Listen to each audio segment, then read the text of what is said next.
ప్రత్యక్ష వాక్యం, పరోక్ష వాక్యం. సో, డైరెక్ట్ అండ్ ఇండైరెక్ట్ స్పీచ్‌ల్లో మనకి ఇదనేది మన డైలీ లైఫ్‌లో బీభత్సంగా యూజ్ చేస్తూ ఉంటాం. దీనంత బాగా ఇంకేది యూజ్ చేయము. ప్రత్యక్ష, పరోక్ష వాక్యాలు. దీన్నే మరొక మాటలో చెప్పాలంటే డైరెక్ట్ అండ్ ఇండైరెక్ట్ స్పీచ్ అనేది చెప్తున్నా. సో, ఈరోజు ఫిజిక్స్ వాళ్ళలో మీ అందరికీ కూడాను మీరు టీచర్స్ అయినా, లేకపోతే స్టూడెంట్స్ అయినా, లేకపోతే 10థ్ క్లాస్ పిల్లలైనా, లేకపోతే టెట్, డీఎస్సీ కోసం ప్రిపేర్ అవుతున్న వాళ్ళైనా, ఏ కాంపిటేటివ్ ఎగ్జామ్స్ వాళ్ళైనా సరే నేను చెప్పే క్లాస్ వినండి.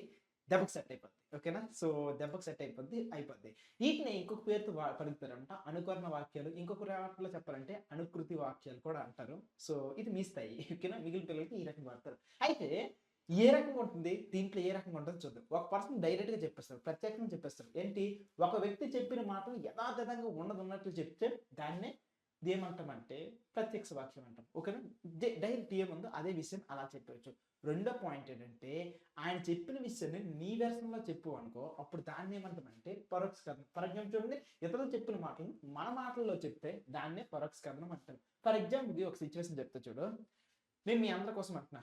మీ అందరి కోసం నేను చెప్తున్నా, పొంగల్ హాలిడేస్ తర్వాత కొత్త బ్యాచ్ లాంచ్ చేస్తున్నా. ఇది నేను చెప్పిన డైలాగ్. మీరందరూ చెప్తారు, "ఒరేయ్! నీకు తెలుసా మన భాస్కర్ అన్నయ్య మనందరి కోసము" అంటే నేను మీ అందరి కోసం అన్నాను కదా! ఇక్కడ ఏమంటున్నా, మనందరి కోసము కొత్త బ్యాచ్ అంట 590 పొంగల్ హాలిడేస్ తర్వాత స్టార్ట్ చేస్తారని భాస్కర్ అన్నయ్య అన్నారు. చెప్పేసుకుంటావు కదా! "అరేయ్! మీరంతా పొంగల్‌లో ఎంజాయ్ చేయండిరా" అని నేను అన్నాననుకో, మీరేం చెప్తారు? "అరే! భాస్కర్ అన్నయ్య ఏమన్నారో తెలుసా? మనమంతా ఈ పొంగల్ హాలిడేస్‌లో బాగా ఎంజాయ్ చేయాలని భాస్కర్ అన్నయ్య అన్నార్రా. చేద్దామా?" అనుకోని మీరు మాట్లాడుకుంటారు.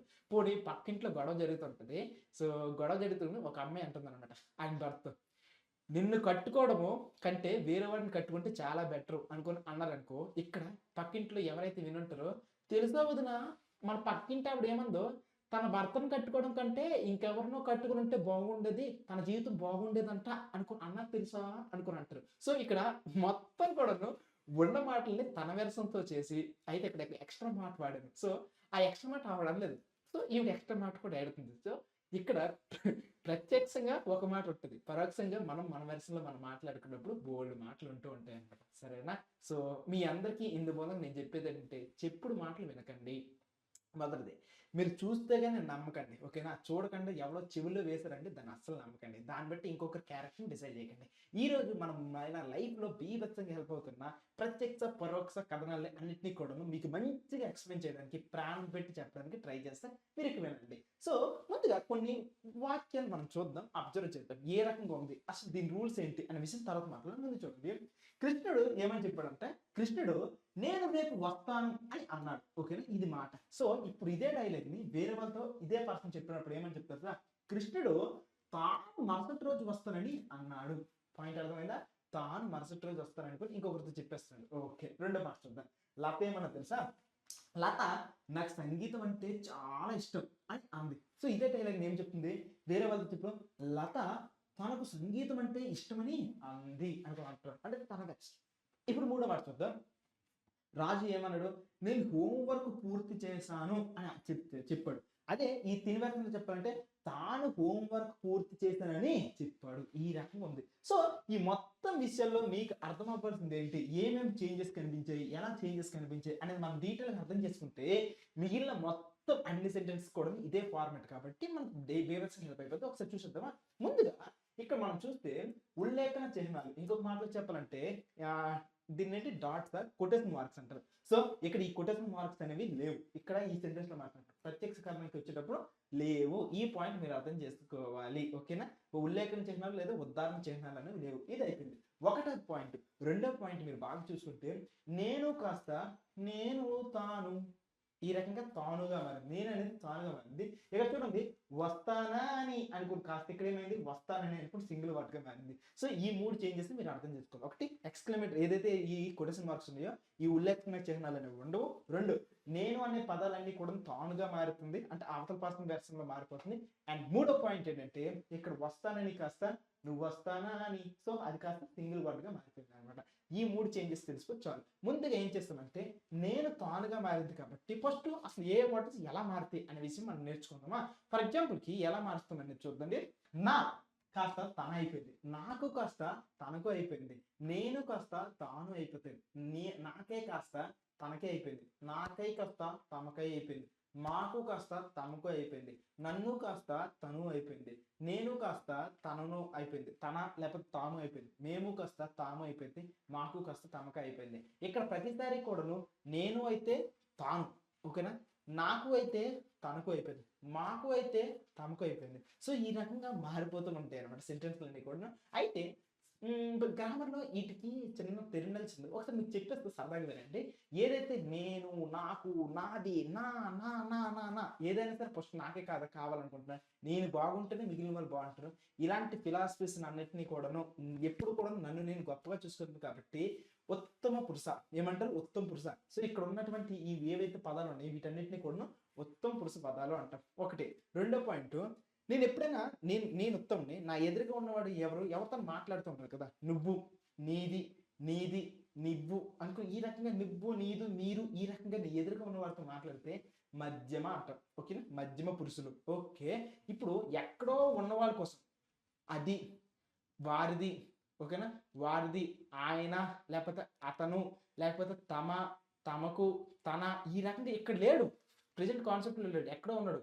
అలాంటి వాటిని ప్రథమ పురుష వాక్యాలు అంటారు, ప్రథమ పురుష సెంటెన్సెస్ లేకపోతే ప్రథమ పురుష వర్డ్స్ అనమాట. సో నా కోసం మాట్లాడితే ఉత్తమ పురుషుని, ఎవరి కోసమో మాట్లాడితే వాళ్ళు ప్రథమ వాళ్ళు, నీ ఎదురుగా ఉన్న వాటి కోసం మాట్లాడితే వాళ్ళు మధ్యం వాళ్ళు అనమాట. ఇది సిచ్యువేషన్ అంతా కూడా. సో ఈ మూడు పురుషుల వాక్యాలు. అయితే ఈ మొత్తం విషయాలు మీకు అర్థం కావాల్సింది టెక్నాలజీ వైజ్గా నా తనగా మారింది, అండ్ నేను కాస్త తానుగా మారింది, ఉత్తమ పురుషు కాస్త మధ్యం పురుషుగా మారింది. ఒక పని అయిపోయింది. ఇక నుంచి ఏ క్వశ్చన్ ఇచ్చినా సరే చూడండి, నాకు కాస్త తనగా అయిపోతుంది, నేను కాస్త తానుగా అయిపోతుంది. సో ఇది క్లియర్ అయిపోయింది మొదటిది. ఇప్పుడు రెండో పాయింట్ అనేది చూసుకుంటూ వెళ్ళిపోతామా.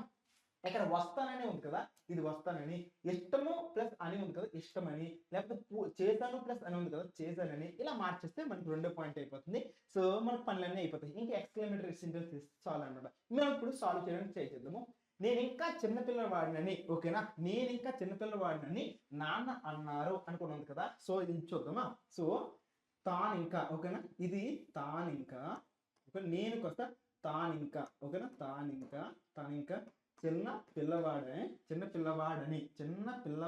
ఓకేనా, ఒకసారి చూద్దామా.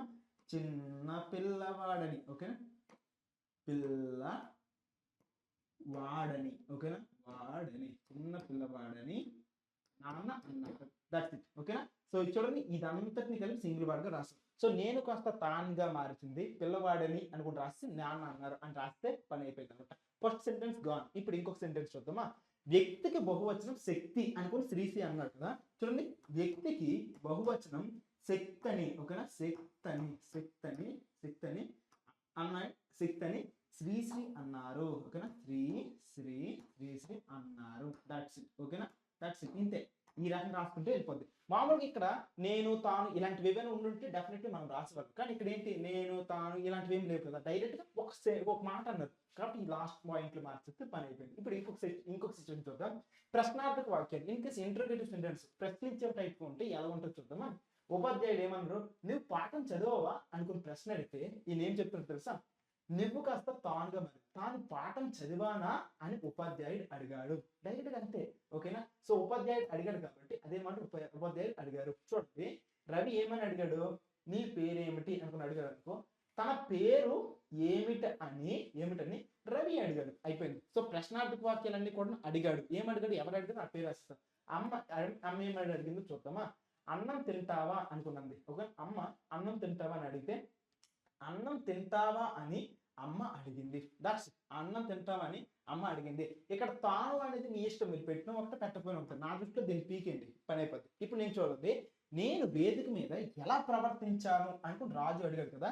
ఇక్కడ చూడండి నేను కాస్త తాను వేదిక మీద ఎలా ప్రవర్తించానని, ఓకేనా, ప్రవర్తించానని ఎగ్జామ్ లో చెక్ చేసేటప్పుడు ఈ నని ఉందా లేదనుకుని చెక్ చేస్తారు అని రాజు అడిగాడు. అంతే, అయిపోయింది సెంటెన్స్ అంతా కూడా.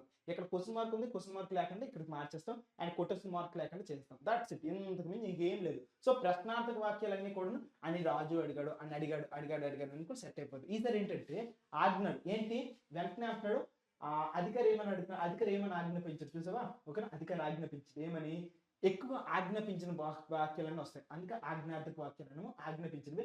వెంటనే తలుపు తీయ అనుకుని అన్నాడు అనుకో, వెంటనే తలుపు తీయమనుకుని అధికారి ఆజ్ఞాపించాడు.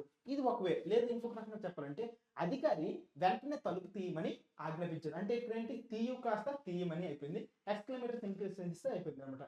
ఒకరి ఇక్కడ ఏమంటున్నాడు, వైద్యుడు ఏమని అంటున్నాడు, మందు అని చెప్పాడు కదా. క్రమం తప్పకుండా మందులు వేసుకోండి అంటున్నాడు అనుకో, క్రమం తప్పకుండా మందులు వేసుకోమని వైద్యుడు చెప్పాడు అనేది రాయొచ్చు. లేకపోతే ముందుకే వైద్యుడు క్రమం తప్పకుండా మందులు వేసుకోమని కూడా చెప్పాడు. ఈ రెండిట్లో ఏది రాసినా సెట్ అయిపోతుంది. ఇక్కడ చూడండి, స్నేహితుడు అడిగాడు అనమాట, నాకు పెన్ను ఇవ్వు కదా, నాకు కాస్త తనకు పెన్ను ఇవ్వమని అడిగాడు. ఎవరు అడిగాడు, స్నేహితుడు. తనకు పెన్ను ఇవ్వమనుకుని స్నేహితుడు అడిగాడు అన్నారు అయిపోద్ది. లేకపోతే స్నేహితుడు తనకు పెన్ను ఇవ్వమని అడిగాడు. ఈ రెండిట్లో ఏది రాసినా సరే నీ ఇష్టం. ఓకేనా, సెట్ అయిపోద్ది. ఓకే, ఇప్పుడు మూడో సిచ్యువేషన్ చూద్దామా. ఆశ్చర్యార్థక సెంటెన్స్. ఓర్ నాయన సూపర్ ఉంది. ఓకే, ఇలాంటి సెంటెన్స్, ఇలాంటి డైలాగులు ఎలా మారుస్తాం చూడండి. ఓకే, పర్యాటకుడు అంటున్నాడు, పర్యాటకుడు ఏమని అంటున్నాడు చూడండి. పర్యాటకుడు అని అంటున్నాడు కదా, అబ్బా ఈ హిమాలయ పర్వతాలు ఎంత ఎత్తుగా ఉన్నాయో అనుకుని అంటున్నాడు కదా. అబ్బా ఈ కాస్త ఆగమర్పు చూడండి. అబ్బా ఆ హిమాలయ పర్వతాలు చాలా ఎత్తుగా ఉన్నాయని పర్యాటకుడు ఆశ్చర్యంతో అన్నాడు. ఇక్కడ పాయింట్ చూడండి, ఆశ్చర్యంతో అన్నాడు. ఇది పాయింట్ అంతా కూడా. ఓకేనా, ఆశ్చర్యంతో అన్నాడు. నువ్వు మామూలుగా అన్నాడు అనొచ్చు, కానీ ఆశ్చర్యంతో అన్నాడు అనుకుని అంటే నువ్వు సూపర్, నీకు బాగా మసాలా వేయడం నీకు అలవాటు అయిపోయినట్టే. రెండో పాయింట్ చూద్దామా.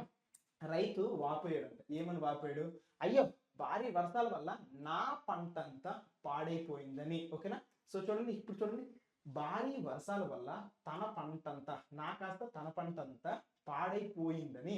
చూడండి, పాడైపోయిందని రైతు విచారంతో అన్నాడు. విచారం అన్నాడు అని రాసి అయిపోయింది, కానీ విచారంతో అని రాసావనుకో యాక్సిడెంట్, నీ మీద రెస్పెక్ట్ అనేది బాగా పెరుగుతుంది. ఇప్పుడు మూడో సిచ్యువేషన్ చూద్దాం.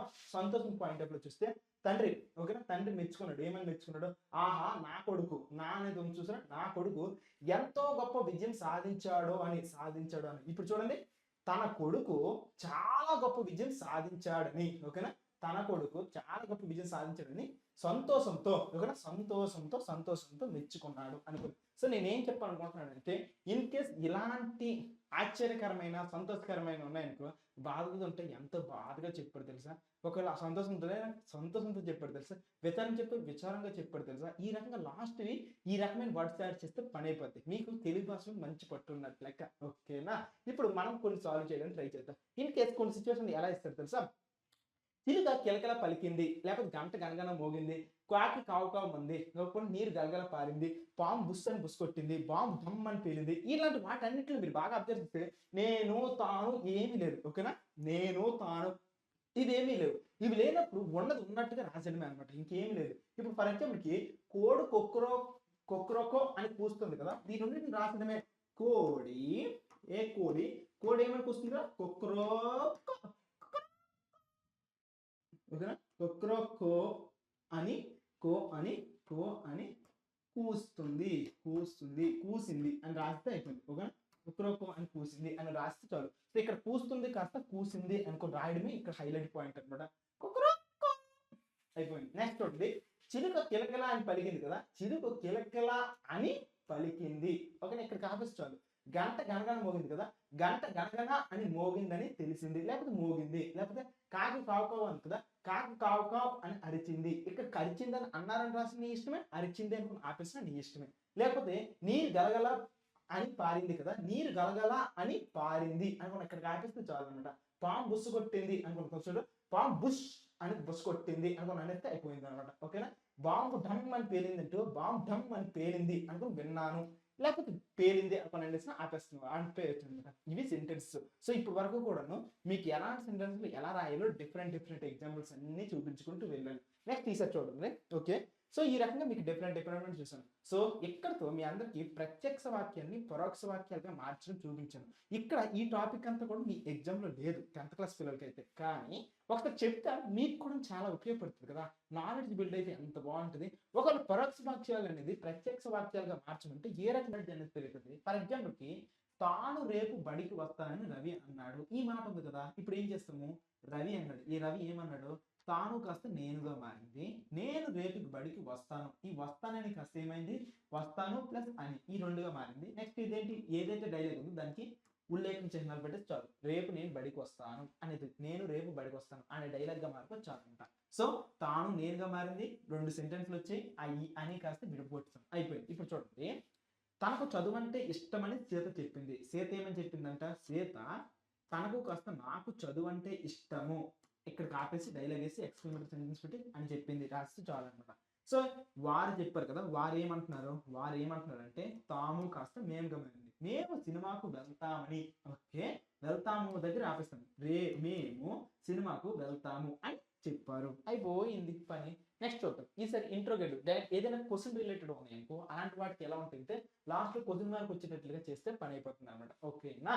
సో తన పేరు ఏమిటని ఆయన అడిగారు కదా, ఆయన ముందుకు పెట్టండి. ఆయన తన కాస్త నీ పేరు ఏమిటి, అక్కడ అని అడిగారు రాస్తే చాలు. క్వశ్చన్ మార్క్ పెట్టాం, ఎక్స్క్లమేటరీ సింబల్స్ పెట్టాం. చూడండి, మిత్రుడు ప్రశ్నించాడు. ఏమని మిత్రుడు తాను కాస్త నీవు గమనింది, నీవు ఎక్కడికి వెళ్తున్నావు. సో ఎక్స్క్లమేటరీ సింబల్స్ పెట్టి క్వశ్చన్ మార్క్ పెట్టి అని ప్రశ్నించాడు. సో వెళ్తున్నావు అని కాస్త అనిగా మారింది. తర్వాత చూడండి, అమ్మ ఏమని పిలిచింది, అమ్మ తాను కాస్త నీవు గమనింది, నీవు అన్నం తిన్నావా, అక్కడ క్వశ్చన్ మార్క్ పెట్టేసి తిన్నానని కదా తిన్నావా అని ప్రశ్నించింది. ఓకే, నువ్వు అన్నం తిన్నావా అనే మాట. సో ఇలా అడిగేస్తే పని అయిపోయింది. లేదా ఆజ్ఞార్థక, ఏవైతే ఆజ్ఞలు ఉన్నాయో ఇలాంటి వాటివన్నీ ఎలా మారితే చూద్దామా. పనిని త్వరగా పూర్తి చేయమని యజమాని ఆజ్ఞాపించారు కదా, యజమాని ఇక్కడ రాసేస్తాం. యజమాని ఉన్నట్టయినా కానీ రాసేది, ఇంకేం ఉండవు, నేను తానులు అలాంటివి ఏమి ఉండవు ఆజ్ఞలు. సో చూడండి, పనిని త్వరగా పూర్తి చేయి, ఒక చేపు చేయి అని ఆజ్ఞాపించాడు. చూడండి, అబద్ధాలు ఆడవద్దు, తాతయ్య ఏమని చెప్పాడంట, తాతయ్య అబద్ధాలు ఆడవద్దు అని చెప్పారు. నెక్స్ట్ శాంతంగా ఉండు, ఓకేనా, శాంతంగా ఉండండి అని హితవు పలికారు. ఎవరు, గురువు గారు. అంతే, సింపుల్ సెంటెన్స్. ఓకేనా. ఇక లాస్ట్ సెంటెన్స్ ఆశ్చర్యం ఉందన్నమాట. ఓకేనా, ఆ భవనం చాలా అందంగా ఉందని ఆమె ఆశ్చర్యంతో అంది. ఎప్పుడైతే ఈ మాట వచ్చిందో ఆమెను తీసుకుని వచ్చి ముందు పెట్టారు. ఆమె ఆహా ఈ భవనం ఎంత అందంగా ఉందో అని అంది. ఉందని కాస్త ఉందో అని మార్చేసి చాలు అన్నమాట. చూడండి, తన పుస్తకం పోయిందని బాలుడు విచారించాడు కదా. సో ఇక్కడ చూడండి, బాలుడు అన్నమాట రాద్దాం. బాలుడు అయ్యో నా పుస్తకం పోయింది అని అన్నాడు అంటే చాలు, అయిపోయింది అనమాట. ఓకే, ప్రకృతి చాలా భయంకరంగా మారిందని వారు ఆశ్చర్యంతో అన్నారు కదా, వారు తీసుకుని వచ్చి ముందు పెట్టండి. వారు అబ్బా ప్రకృతి ఎంత భయంకరంగా మారిందో అని చెప్పారు. దట్స్ ఇట్, అయిపోయింది. సో ఈ రకంగా మనకి పనులన్నీ అయిపోతాయి. ఇన్ కేస్ మీకే కానీ క్వశ్చన్స్ ఇస్తే ఏ రకంగా రాయాలి అనే దానికోసం ఇక్కడ నేను కొన్ని క్వశ్చన్స్ ఇచ్చాను, వీటిని ఒకసారి ట్రై చేద్దామా. తనను క్షమించమని రాజు తన మిత్రునితో అన్నాడు కదా, తను కాస్త నన్నుగా మారిపోతుంది. క్షమించమని కాస్త క్షమించు, నన్ను క్షమించు రాజు తన మిత్రునితో అన్నాడు అని రాస్తే పని అయిపోతుంది. చూడండి, నన్ను క్షమించు అని రాజు తన మిత్రునితో అన్నాడు. ఈ పాయింట్, ఈ డైలాగ్ వేస్తే పని అయిపోయింది. నెక్స్ట్ ఇంకొక సిచ్యువేషన్ చూద్దామా. ప్రధాన ఉపాధ్యాయుడు చెప్పినట్లు చేస్తున్నామని. సో ప్రధాన ఉపాధ్యాయుడు చెప్పినట్లు చేస్తున్నాము అనుకుని ఇక్కడ వరకు డైలాగ్ అనమాట అని పిల్లలు అన్నారు. చూడండి, ప్రధానోపాధ్యాయుడు చెప్పినట్లు చేస్తున్నాం అనే డైలాగ్ క్లోజ్ చేసి అని పిల్లలు అన్నారు. సో ఎక్స్క్లమేటరీ సింబల్స్ పెడితే అయిపోయింది. నెక్స్ట్ చూడండి, తాను రామాయణం చదివానని. ఇక్కడ చూడండి, నేను రామాయణం చదివాను అని, నేను రామాయణం చదివాను, ఇక్కడ ఒక ఫుల్ స్టాప్, తనకెంతో నచ్చింది కదా. ఈ డైలాగ్ చూడండి, నాకెంతో నచ్చింది అనే వరకు ఈ రెండు చేసి నరేష్ అన్నాడు అని రాస్తే చాలు అనమాట. చూడండి, నేను రామాయణం చదివాను ఫుల్ స్టాప్, నాకెంతో నచ్చింది ఫుల్ స్టాప్, ఇక్కడ వరకు ఎక్స్క్లమేటరీ సింబల్స్ అని నరేష్ అన్నాడు రాస్తే అయిపోయింది అనమాట. చూడండి, హర్షవర్ధన్ తాను రానని హర్షినితో అన్నాడు. ఈ పాయింట్ చూడండి, తాను రానని కదా. చూడండి, హర్షవర్ధన్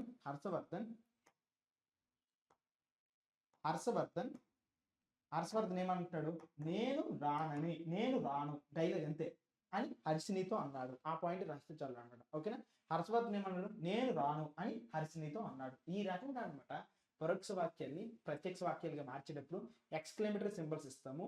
ఈ ప్రథమ పురుషులంతా కూడా ఉత్తమ పురుషులుగా మారిపోతున్నారు. ఓకేనా, మూడో పాయింట్ ఏంటి, సో సింపుల్ గా లాస్ట్ లో అన్నాడు అనే మాటని వేస్తే పనులన్నీ కూడా అయిపోతాయి. ఇది పరోక్ష వాక్యాన్ని ప్రత్యక్ష వాక్యాలుగా మార్చే పనులన్నీ కూడాను. సో మీకు ఇప్పుడు ప్రాక్టీస్ కి కొన్ని క్వశ్చన్స్ కావాలి కాబట్టి ప్రాక్టీస్ పెద్ద గేమ్ లో ఇవి క్వశ్చన్స్ ఉన్నాయి. ఈ క్వశ్చన్స్ కి ఆన్సర్స్ ఇవిగో ఇక్కడ ఉన్నాయి. That's it. సో ఇవి టోటల్ గా కూడా ఇన్ కేస్ మీకు ఏమైనా క్వశ్చన్స్ కి డౌట్స్ ఉంటే కింద కామెంట్ సెక్షన్ లో అడగండి. డెఫినెట్లీ వీటన్నిటికీ కూడాను మా టాపర్స్ అందరూ ఉన్నారు కదా, వాళ్ళు మీకు హెల్ప్ చేస్తారు. సరేనా. So thank you so much for selecting the PW classes and thank you so much. By నాన్న.